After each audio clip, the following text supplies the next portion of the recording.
Welcome to V3 news లక్ష్యం సమాజహితం. నేను సౌమ్య. ఈ రోజు బులెటిన్ లో హెడ్లైన్స్ చూద్దాం. అమ్మ తర్వాత అంతటి సేవలు అందిస్తున్న ఘనత నర్సింగ్ సిబ్బందిదే కొనియాడిన విద్యుత్ శాఖ మంత్రి జగదీష్ రెడ్డి. యాసంగి జొన్న పంటని మద్దతు ధరతో సేకరించనున్న సర్కార్. రోడ్లు భవనాల శాఖ మంత్రి వేముల ప్రశాంత్ రెడ్డి వెల్లడి.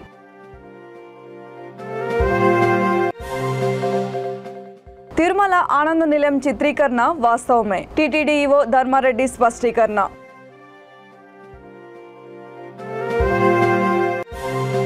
ప్రజా సమస్యలు పరిష్కరించే వరకు పోరాటాలు ఉధృతం చేస్తాం. సిపిఐ ప్రజాఫంత రాష్ట్ర ప్రధాన కార్యదర్శి పోటు రంగారావు స్పష్టీకరణ.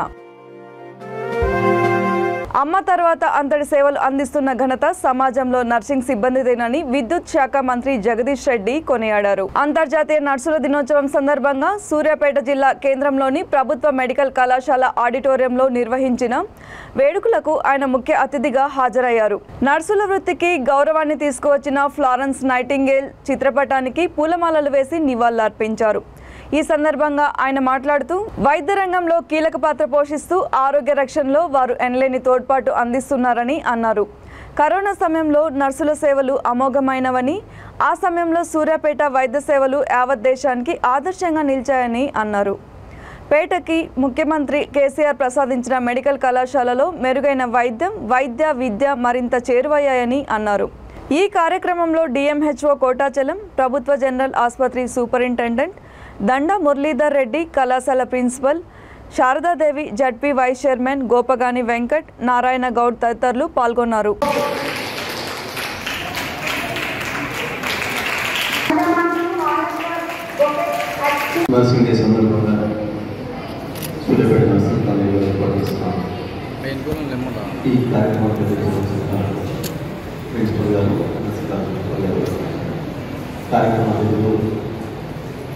సూర్యాపేట జిల్లా ప్రజా పరిషత్ ఉపాధ్యక్షులు వెంకటరామరావు చిన్నారులందరికీ శుభాకాంక్షలు.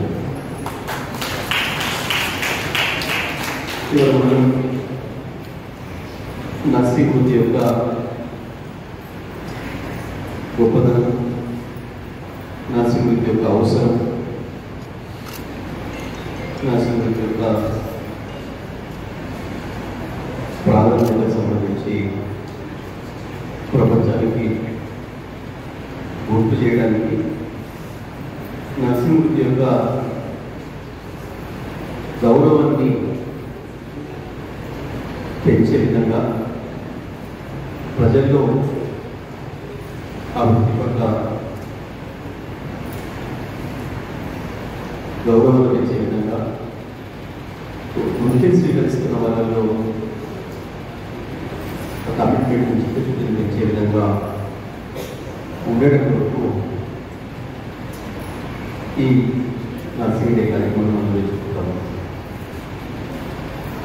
వాస్తవానికి వైద్య రంగంలో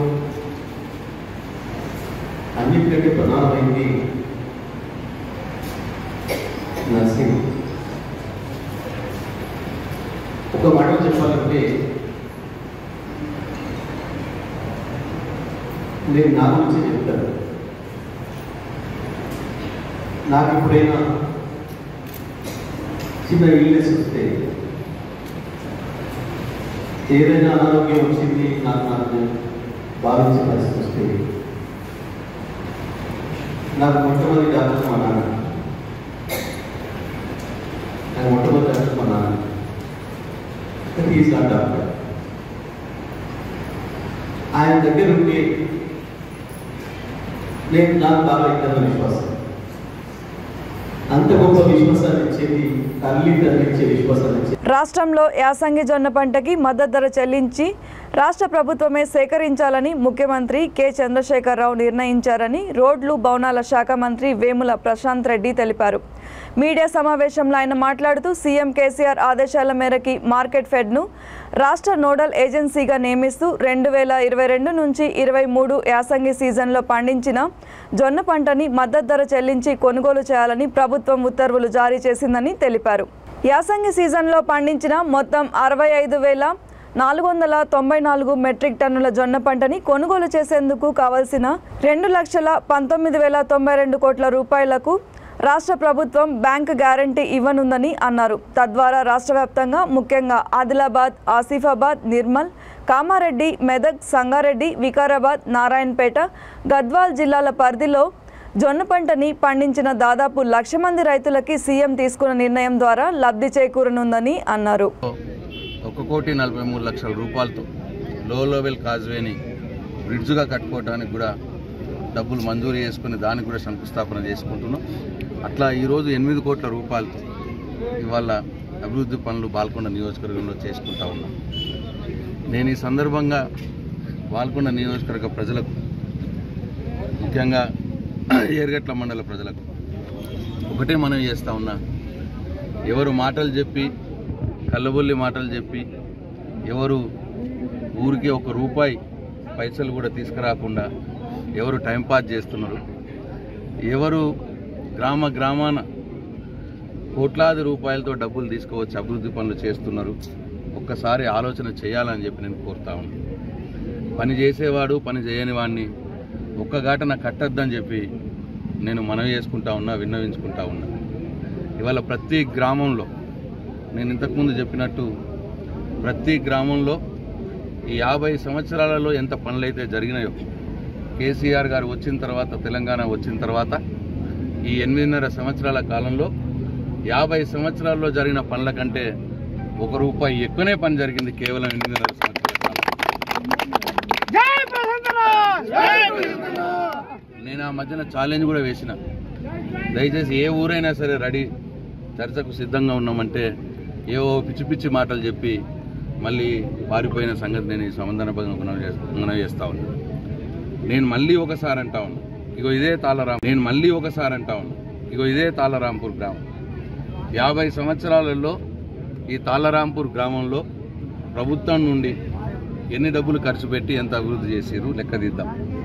ఈ 8.5-9 సంవత్సరాల కాలంలో అంతకంటే 1 రూపాయి ఎక్కువ గిట్లా అభివృద్ధి చేయకుంటే, అంతకంటే 1 రూపాయితో ఎక్కువ పనులు గిట్లా చేయకుంటే నేను మళ్ళీ ఎన్నికల్లో పోటీ చేయను అని చెప్పింది. దీనికి పార్టీ అడ్రస్ లేని ఒక మనిషి, ఆయనకు పార్టీ లేదు, అడ్రస్ లేదు, ఆ మనిషి నువ్వు పోటీ చేస్తే ఎంత, పోటీ చేయని నన్ను అంటాడు. ఆయన ఏ పార్టీలో ఉన్నాడో ఆయనకే తెలియదు. నేను అన్నది సూటిగా స్ట్రేట్గా అడిగిన, నేను ఏ గ్రామం అన్నా తీసుకోండి, 50 సంవత్సరాలలో జరిగిన పనుల కంటే 1 రూపాయి పని ఎక్కువ ఈ 8.5-9 సంవత్సరాల కాలంలో కేసీఆర్ కాలంలో జరిగింది అని చెప్పిన. అది కాదు అని చెప్పి మీరు ప్రూఫ్ చేయండి, నేను ఎన్నికల్లో నిలబడను అన్న. ఇంత మంచిగా చెప్పిన నేను. దానికోసం నేను ఆయన నిలబడితే ఎంత, నిలబడకపోతే ఎంత అని హేళనగా నన్ను చేసి మాట్లాడుతూ ఉన్నాడు.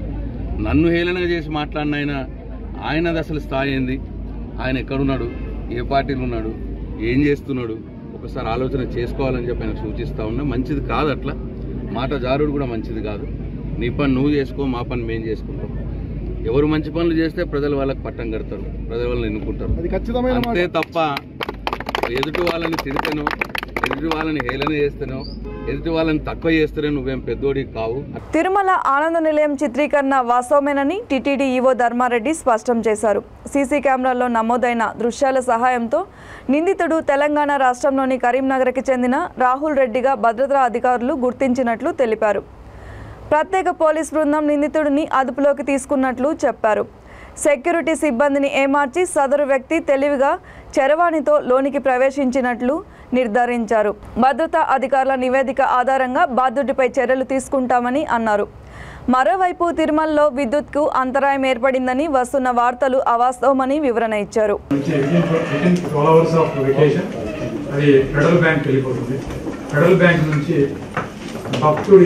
అకౌంట్ ఏ బ్యాంక్ అయితే ఉందో ఆ బ్యాంక్కి వెళ్తుంది, ఆ బ్యాంక్ నుంచి ఆ అకౌంట్కు వెళ్ళాలి. అంటే ఇది స్టేజెస్.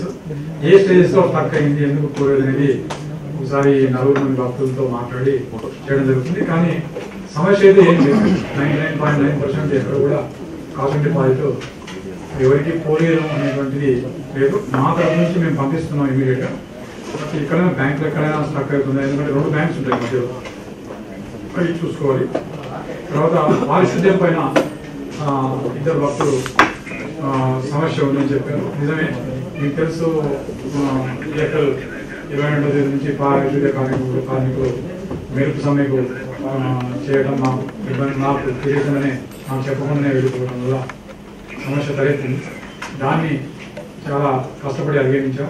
దాంట్లో మీడియా మిత్రులు కూడా రోజు నాతో పాటు మే 1st రోజు మీరు కూడా ఈ శ్రమదానంలో పాల్గొని ఒక ఏరియా మీరు కూడా క్లీన్ చేసి మీ అందరికీ తెలిసిన విషయమే. ఇప్పుడు ఆల్మోస్ట్ పారిశుద్ధ్యం గాడిలో పడింది. ఈరోజు 13వ రోజు కూడా తిరుమల తిరుపతి దేవస్థానం నుంచి ఒక 500 మంది పర్మనెంట్ ఎంప్లాయీస్, తర్వాత శ్రీవారి సేవక్స్ దాదాపు 500 మంది, 1000 మంది. ఈరోజు కూడా పారిశుద్ధ్య కార్మికులు ఫుల్ స్ట్రెంత్ వచ్చిన వాళ్ళని కూడా ఇంకొక 1000 మంది ఎక్స్ట్రాగా మా వాళ్ళు ప్రతిరోజు 4 గంటలు పనిచేస్తున్నారు.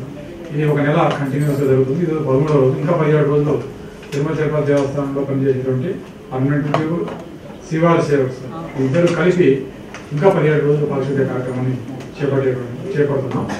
సో అన్నదానం సంబంధించి ఒక ఆయన అయితే మరి మీడియా మిత్రులకు అందరికీ తెలుసు మేము ఎటువంటి బియ్యం వాడతాం.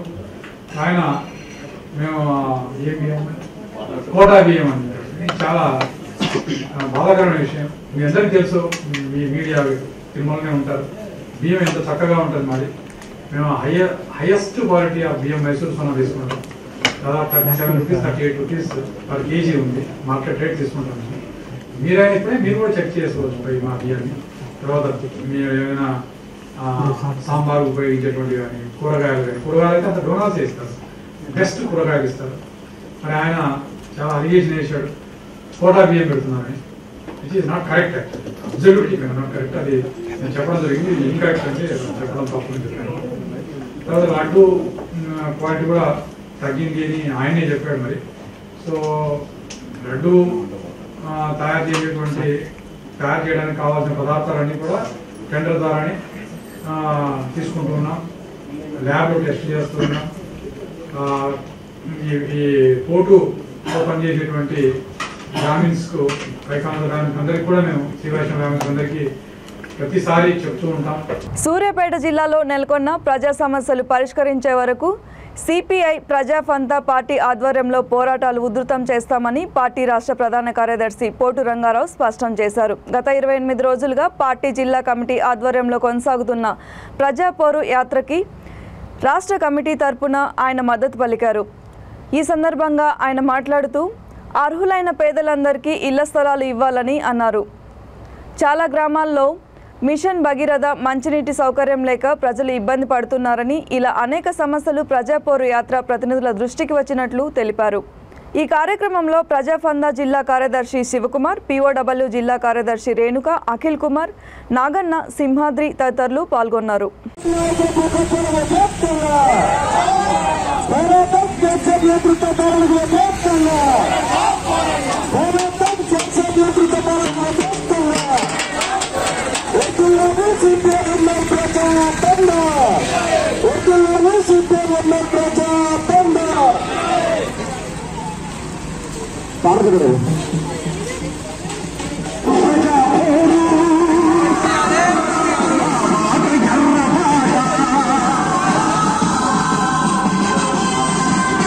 తీక్షణమైన దృష్టి, ఏకాగ్రత, క్రమశిక్షణ కలగలిపిన క్రీడ ఆర్చరీ అని విద్యుత్ శాఖ మంత్రి జగదీష్ రెడ్డి అన్నారు. సూర్యాపేటలో మొదటిసారిగా పబ్లిక్ క్లబ్ ఆధ్వర్యంలో ఏర్పాటు చేసిన ఆర్చరీ శిక్షణ శిబిరాన్ని ఆయన ప్రారంభించారు. ఈ సందర్భంగా ఆయన మాట్లాడుతూ పురాతన కాలంలో మనిషి తనను తాను రక్షించుకోవడానికి స్వతహాగా నేర్చుకున్న విద్యనే విలువిద్య అని అన్నారు. జీవితంలో చేరుకోవాల్సిన లక్ష్యాలని సాధించడానికి ఆర్చరీ క్రీడ ఎంతో ఉపయోగకరం అని అన్నారు. శిక్షణ శిబిరాన్ని సద్వినియోగం చేసుకోవాలని పిలుపునిచ్చారు. సూర్యాపేటలో క్రీడల అభివృద్ధికి దశల వారీగా మెరుగైన సౌకర్యాలు కల్పిస్తామని తెలిపారు. విలువిద్యని సూర్యాపేటకి పరిచయం చేసిన అంతర్జాతీయ కోచ్లకు, క్రీడాకారులకు, పబ్లిక్ క్లబ్ నిర్వాహకులకు అభినందనలు తెలిపారు. విలువిద్యని సూర్యాపేటకి పరిచయం చేసిన అంతర్జాతీయ కోచ్లకి, క్రీడాకారులకి, పబ్లిక్ క్లబ్ నిర్వాహకులకి అభినందనలు తెలిపారు. ఈ శిబిరంలో 8 ఏళ్ల వయసు నుండి 40 ఏళ్ల వయసున్న వారు శిక్షణ పొందవచ్చునని నిర్వాహకులు తెలిపారు. ఈ కార్యక్రమంలో పబ్లిక్ క్లబ్ అధ్యక్షుడు Peddireddy Ganesh, retired PD Veeraiah, Ramagiri Nagesh, coach Ravinder, జాతీయ అంతర్జాతీయ క్రీడాకారులు ప్రసన్న, క్రాంతి తదితరులు పాల్గొన్నారు.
తిరుమల శ్రీవారిని మాజీ మంత్రి వెల్లంపల్లి శ్రీనివాస్ దర్శించుకున్నారు. వీఐపీ విరామ సమయంలో స్వామివారి సేవలో పాల్గొని మొక్కులు చెల్లించుకున్నారు.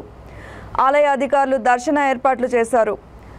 దర్శన అనంతరం రంగనాయకుల మండపంలో వేద పండితులు వేదాశీర్వచనం అందించగా ఆలయ అధికారులు స్వామివారి తీర్థ ప్రసాదాలు అందజేశారు. ఆలయం వెలుపల వెల్లంపల్లి మాట్లాడుతూ సీఎం జగన్ పాలనకు చేపట్టిన సంక్షేమ పథకాలకు ఆశీస్సులు ఎల్లవేళలా ఉండాలని స్వామివారిని ప్రార్థించినట్లు తెలిపారు.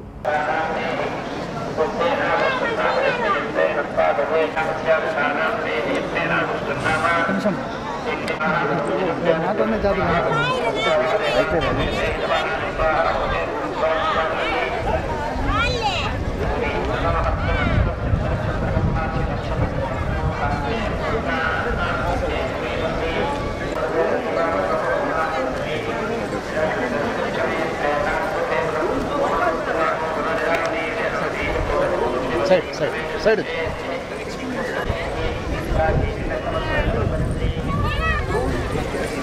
ఈరోజు కుటుంబ సమేతంగా మా మేనకోళ్ళ వివాహం జరిగింది. నూతన దంపతులు తీసుకొని కుటుంబ సమేతంగా ఈరోజు స్వామివారి యొక్క ఆశీస్సులు తీసుకురావడానికి రావడం జరిగింది. చాలా సంతోషంగా ఉంది. స్వామివారి యొక్క దర్శనం, వారి యొక్క ఆశీస్సులతో అంతా మంచి జరుగుతుందని చెప్పని భావిస్తున్నాను. అదేవిధంగా ఈరోజు మా విజయవాడలో కూడా మన దేవాదాయ శాఖ తరపున రాజశ్యామల యాగం అత్యంత అద్భుతంగా వైభవంగా నెరవేరుస్తున్నారు. ప్రతి ఒక్కళ్ళు కూడా ఆ యాగంలో భాగస్వామ్యం కావాలని చెప్పని, ఆ భగవంతుడి కృపకి ప్రతి ఒక్కళ్ళు కూడా పాత్రలు కావాలని మనస్ఫూర్తిగా కోరుకున్నాను. ఎందుకంటే లోక కళ్యాణార్థం చేసే యాగం ఇది. ఆ యాగం ద్వారా రాష్ట్ర ప్రజలందరూ కూడా సుభిక్షంగా ఉంటారని చెప్పని, రాష్ట్రం అంతా కూడా ముఖ్యంగా రైతులకు కూడా మంచి జరుగుతుందని చెప్పని, ప్రతి ఒక్కరికి మంచి జరగాలని, ప్రభుత్వానికి కూడా భగవంతుడు ఆశీస్సులు ఉండాలని చెప్పని ఒక మంచి ఉద్దేశంతో ఈ యొక్క యాగం నిర్వహిస్తున్నారు. ఈ యాగాన్ని వివాదం చేయకుండా ప్రతి ఒక్కళ్ళు కూడా భక్తిభావంతో చూడాలని చెప్పి నేను మనస్ఫూర్తిగా కోరుకుంటే, ఎందుకంటే ఈరోజు యాగాల ద్వారా ఎన్నో మంచి జరిగే కార్యక్రమాలు ఉన్నాయి. మన ఇంట్లో చిన్న చిన్న ఇబ్బందులు ఉన్నా కానీ మంచి జరగాలన్నా కానీ యాగంతో ముందుకెళ్తుంటాం. అటువంటి రాజశ్యామల మాత యాగాన్ని ఈరోజు రాష్ట్ర ప్రభుత్వం ఘనంగా నిర్వహిస్తున్న సందర్భంలో ప్రతి ఒక్కళ్ళు కూడా భాగస్వామ్యంగా కావాలని చెప్పని నేను మనస్ఫూర్తిగా కోరుకుంటాను. ప్రతి ఒక్కళ్ళు వచ్చి ఆ భగవంతుడు ఆశీస్సులు తీసుకోవాలని మనస్ఫూర్తిగా కూడా నేను కోరుకుంటాను. సుబ్రహ్మణ్య స్వామి ప్రభుత్వాలు జోక్యం చేసుకోవాలి దేవాలయాల్లో సరే, ఇప్పుడు ఒకటి ఎప్పటి నుంచో తరతరాలుగా వస్తున్న ఆచారాలు ఇవన్నీ కూడా దాన్ని ఏం జరుగుద్ది అనేది నిదానంగా చూడాలా. ఎందుకంటే ప్రతి ఒక్కళ్ళు భక్తిభావంతోనే చేసేది. ఏదైనా దేవాదాయ శాఖ ఉన్నా కానీ ఆ దేవాలయాల అభివృద్ధికి, అదేవిధంగా దేవస్థానాల్లో భక్తులకి మెరుగైన సౌకర్యాలు చేయడానికే ఉంటాయి. ఏదైనా కానీ వారు ఏ భావంతో మాట్లాడేది తెలియదు. ఎందుకంటే వచ్చే ఆచారాలు కావచ్చు, గతంలో ఏ ఒక్కరు కూడా ఇప్పుడు తీసుకొచ్చినాయి కాదు ఇవన్నీ కూడా. దొంగతనం కేసులో 2 నిందితులని పట్టుకున్నామని సూర్యాపేట జిల్లా ఎస్పీ రాజేంద్ర ప్రసాద్ తెలిపారు. జిల్లా కేంద్రంలోని దురాజుపల్లి ఎక్స్ రోడ్ వద్ద పోలీసులు వాహనాలు తనిఖీలు చేస్తుండగా ఆటోలో అనుమానాస్పదంగా వెళ్తున్న పెనపహాడ్ మండలం మహమ్మదాపురం గ్రామానికి చెందిన ఖమ్మంపాటి నాగేశ్వరరావు, అంగోతు నాగరాజు అనే 2ని పట్టుకొని విచారించామని అన్నారు. గత ఏడాది అక్టోబర్ 10న తిమ్మాపురంలో ఒక ఇంట్లో దొంగతనం చేసినట్లు ఒప్పుకున్నట్లు నిందితులు తెలిపారని అన్నారు. వారి నుంచి 13 తులాల బంగారం, 3.8 లక్షల నగదు స్వాధీనం చేసుకున్నట్లు తెలిపారు.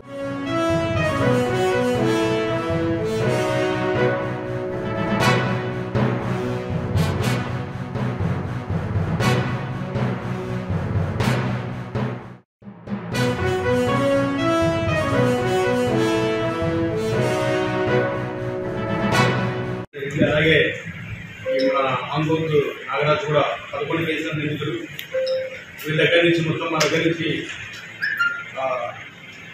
మనకు సంబంధించిన సొత్తు వరకు 12 తులాల 43 గ్రాముల బంగారం, చంద్రహారం అయితే మరుగు 12 తులాల 43 గ్రాముల బంగారం మరియు 3,80,000 నగదు రికార్డ్ చేయడం జరిగింది. దీంట్లో 2 దొరికారు. ఒక రక్త పరాటం ఉంది.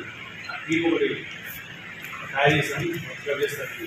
ఇప్పుడైతే ఖమ్మంపాటి నాగేశ్వరరావు మరియు అంగోతు ఇద్దరు కూడా రిమాండ్ చేస్తున్నారు. ఫర్దర్గా అక్కడ further investigation follows. Thank you. దీంట్లో పట్టు అంటే ఇన్ని రోజులైనా సరే కుదరకుండా పట్టుబట్టి కన్ను వదలకుండా ఈ కేసు చాలా గ్రేవ్ కేసు కాబట్టి చాలా బంగారం పోయింది, చాలా నగలు పోయింది, 1 లక్షల నగలు పోయింది. ఖమ్మం జిల్లా ఖమ్మంలోని ఏపీ సెంటర్ నుండి క్రాస్ రోడ్ వరకు పంచాయతీ కార్యదర్శులు కొవ్వొత్తుల ర్యాలీ నిర్వహించారు. వరంగల్లో ఆత్మహత్య చేసుకున్న పంచాయతీ కార్యదర్శి సోని ఆత్మశాంతి కోసం ఈ ర్యాలీ చేపట్టారు.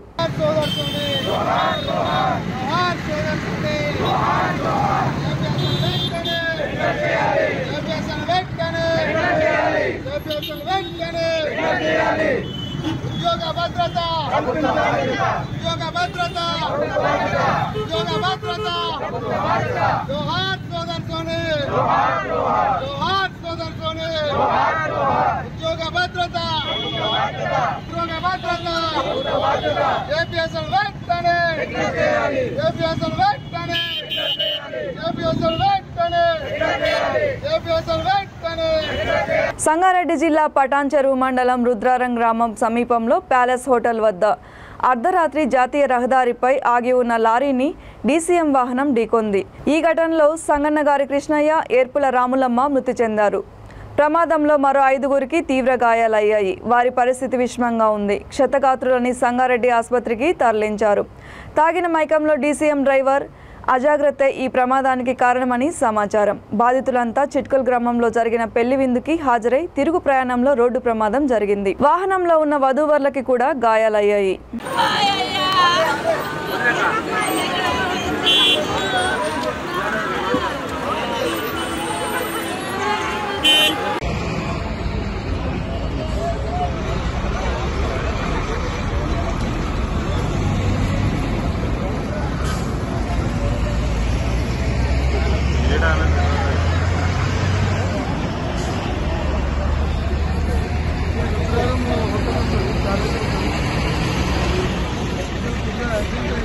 అన్నమయ్య జిల్లా మదన్పల్లి గ్రామీణ మండలం వేంపల్లి బెంగళూరు రోడ్డు కూకమానుగడ్డ వద్ద ఈ నెల 7వ తేదీన జరిగిన యువకుడి హత్య కేసులో 3 యువకులను అరెస్ట్ చేసినట్టు మదన్పల్లి డీఎస్పీ కేశప్ప తెలిపారు.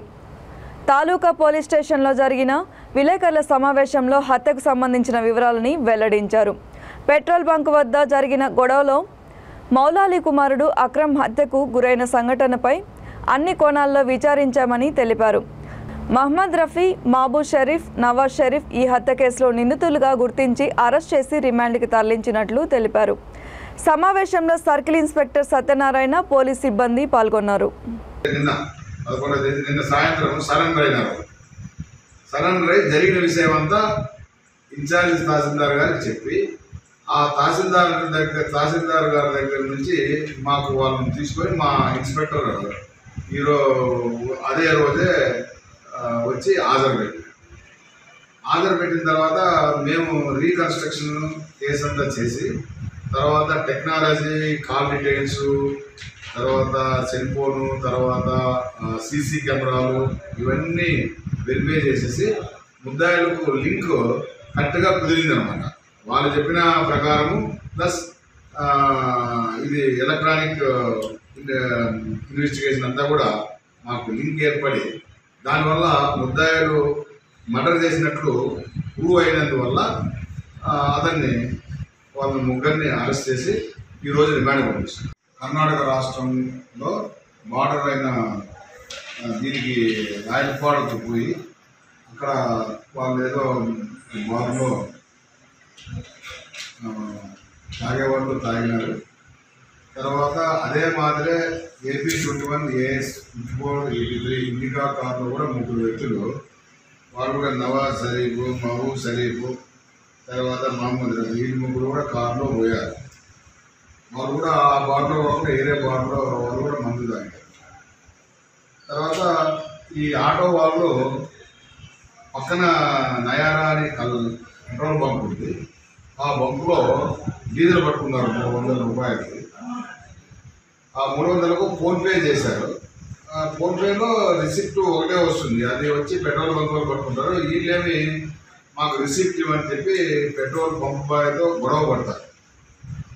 ఆ గొడవ ఎంతవరకు పోయిందంటే గట్టిగా పంప్ బాయ్ వీళ్ళు ఎక్కువ అతిగా మాట్లాడతారు. అది ఈ పిల్లోడు అక్రమ్ ఆవిడ ఎక్కువ మాట్లాడినాడు. తర్వాత దాంట్లో ఇంకో వ్యక్తి రెడ్డి భాష అతను కూడా ఎక్కువ మాట్లాడారు. వీళ్ళిద్దరూ వల్గర్గా పంపాయింది ఏంటంటే ఈ మధ్య కాలంలో ఈ కాలంలో కూడా ఈ వీళ్ళు ఉన్నారు కదా మహబూబ్ షరీఫ్, నవాజ్ షరీఫ్, తర్వాత ఈ రఫీ వీళ్ళ కారు కూడా. ఈ బులెటిన్ ఇంతటితో సమాప్తం. మరొకసారి హెడ్లైన్స్ చూద్దాం.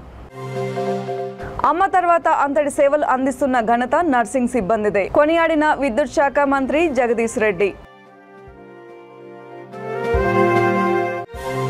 యాసంగి జొన్న పంటని మద్దతు ధరతో సేకరించనున్న సర్కార్ రోడ్లు భవనాల శాఖ మంత్రి వేముల ప్రశాంత్ రెడ్డి వెల్లడి. తిరుమల ఆనంద నిలయం చిత్రీకరణ వాస్తవమే టీటీడీ ఈవో ధర్మారెడ్డి స్పష్టీకరణ.